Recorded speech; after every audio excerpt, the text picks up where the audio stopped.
Here's all you need to know in weekly Newsbits. Davao City allocates 50 million pesos for flood victims. Davao City Water District pushes for 60% water rates hike. Sitio Tapayanon to finally get government services. Portion of Davao Coastal Road to open in 2020. DA-Davao won't recommend pork importation ban.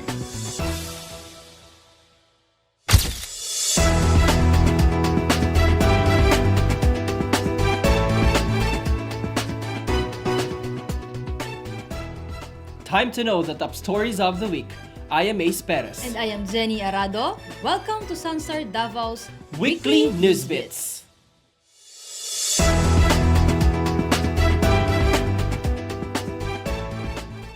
Over 3,500 families in Davao City were affected by Wednesday night's flood, which led the city government to put 4 barangays under state of calamity.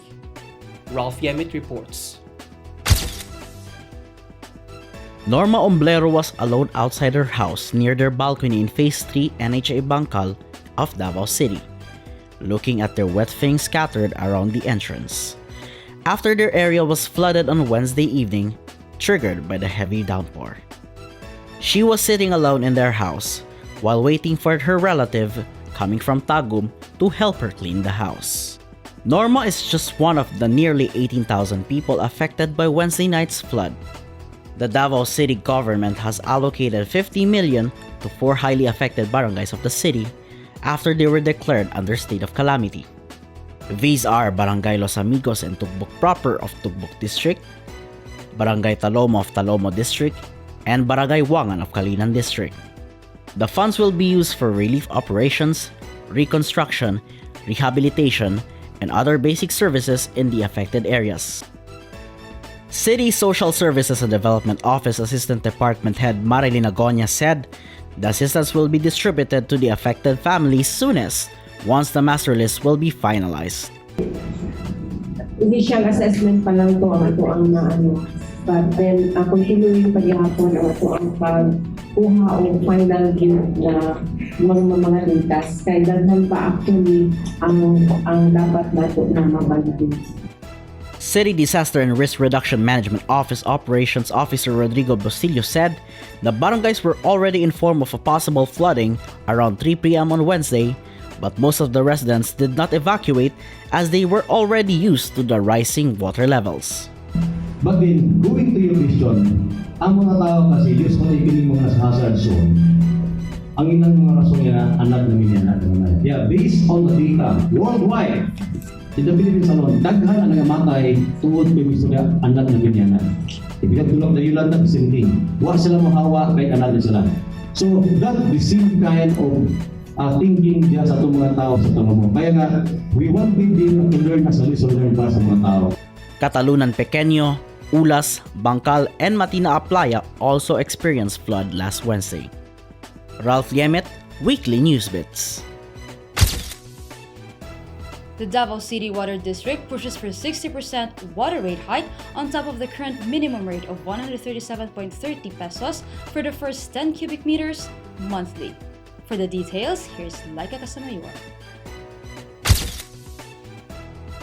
Davao City Water District, or DCWD, reiterated the need to increase water rates next year in order to cover the deficit in its revenue collection and further improve its connection services in the 112 barangays in the city. DCWD Human Resource Department Manager and spokesperson lawyer Bernardo D. De Lima Jr. said they already submitted a proposal of a maximum of 60% increase to the local water utilities administrations.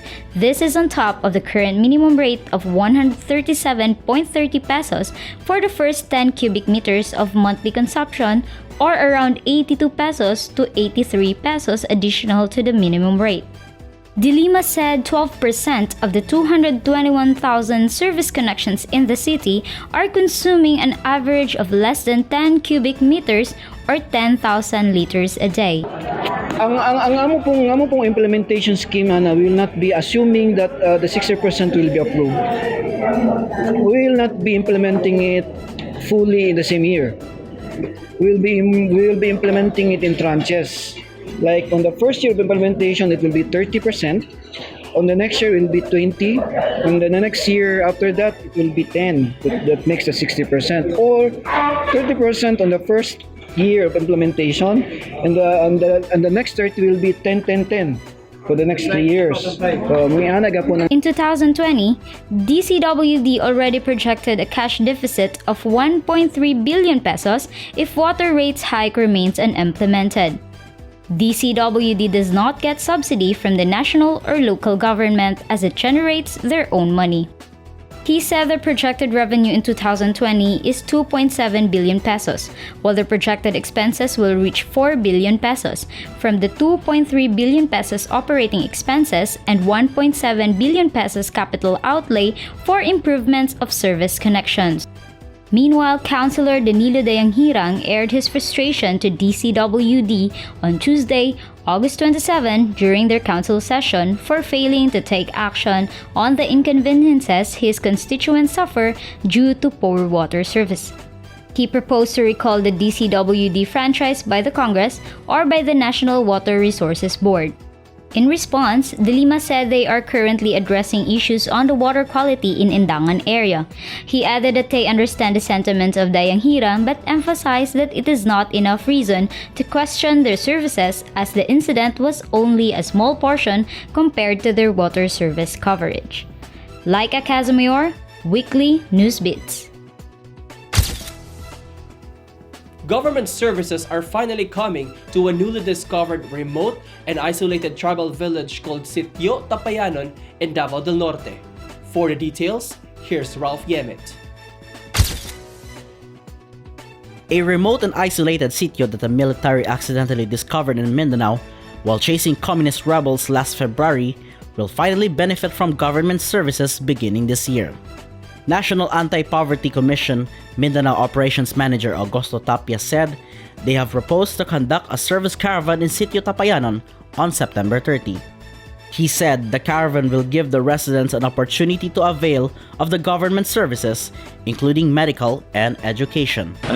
Key agencies na may siguro direct services na tulong para sa IP community doon ay tatawagin natin for a meeting para nang sa ganoon ma-firm up natin yung schedule at the same time yung mga assistance na posibleng mabigay natin. Sitio Tapayanon, home of the Atamanobos, is a geographically isolated and disadvantaged area situated at the boundary of Bukidnon, Agusan del Sur, and Davao del Norte.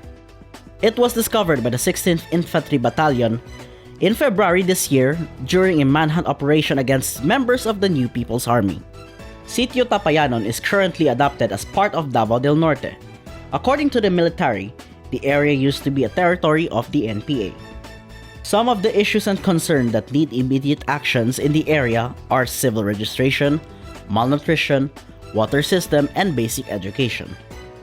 Department of Social Welfare and Development Davao IP focal person Audrey Perez said the agency is now looking into providing long-term solutions in the area, including providing livelihood assistance and potable water system.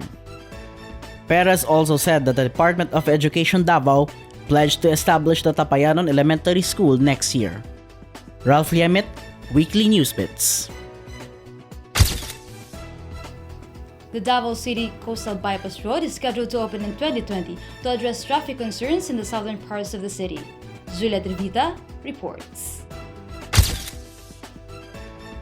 The Department of Public Works and Highways Davao targets to open a portion of the coastal road for the motorists early next year to address traffic concerns in Ulas and Puan, Davao City. DPWH 11 Chief Information Officer Dean Ortiz said they are currently in the process of looking for a possible exit in the Talumo area. The coastal road will serve as an alternate road, especially for the people coming from the south. Siguro by next year, that can be a possibility na. Kasi if it involves opening of a new road, that would take time. And then of course, for existing roads, we still have to widen them. So most probably by early next year, we will have that access. The 26 billion coastal road project in Davao City is targeted to be completed by 2021. The coastal road begins in Bagoa Playa and ends at the Azuela Cove. Since construction of the coastal road began in 2017, they were able to construct around 2.9 kilometers road. For this year, they are targeting another 1.1 kilometer from Punta Dumalag to Times Beach. The total length of the project is at 18.20 kilometers. Juliet Rivita, Weekly Newsbits. Amid African swine fever scare, the Department of Agriculture Davao saw no need to ban importation of pork from other countries. Christina Alivio for the details. The Department of Agriculture Davao will not recommend banning of pork importation from other countries, even with the African swine fever or ASF scare. But the agency urged the city to take serious measures in preventing the virus from entering, as it may affect many local hog raisers.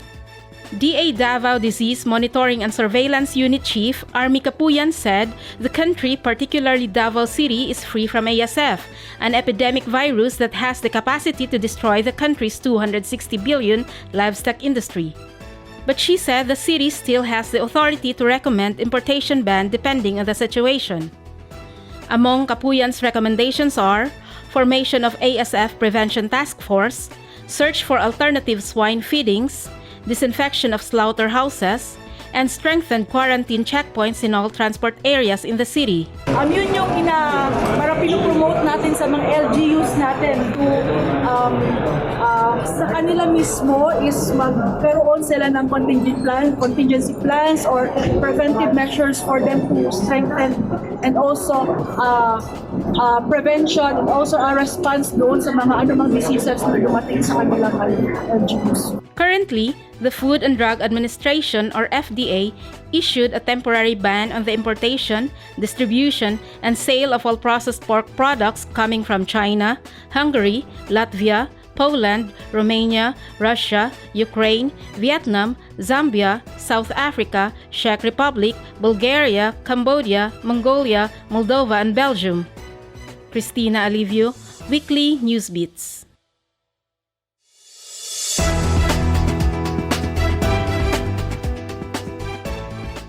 In business news, the Mindanao Development Authority plans to expand its Fruit Festival after the successful staging of its first ever event in Baguio City on August 24 to 25.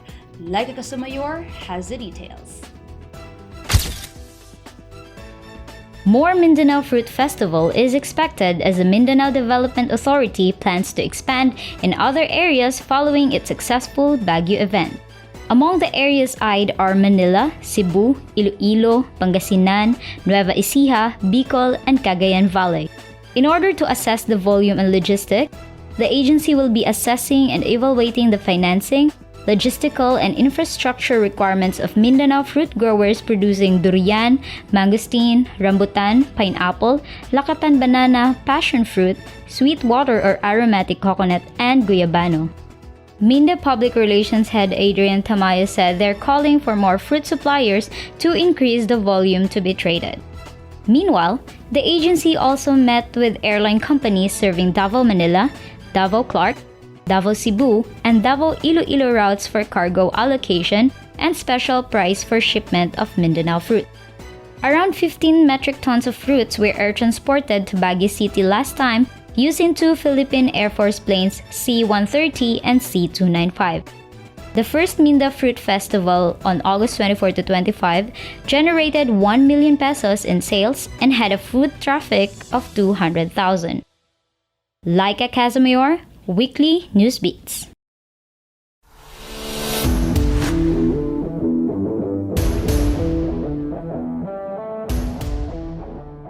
In sports, Davao City athletes continue to reap medals in the ongoing Batang Pinoy 2019 National Finals in Puerto Princesa City, Palawan.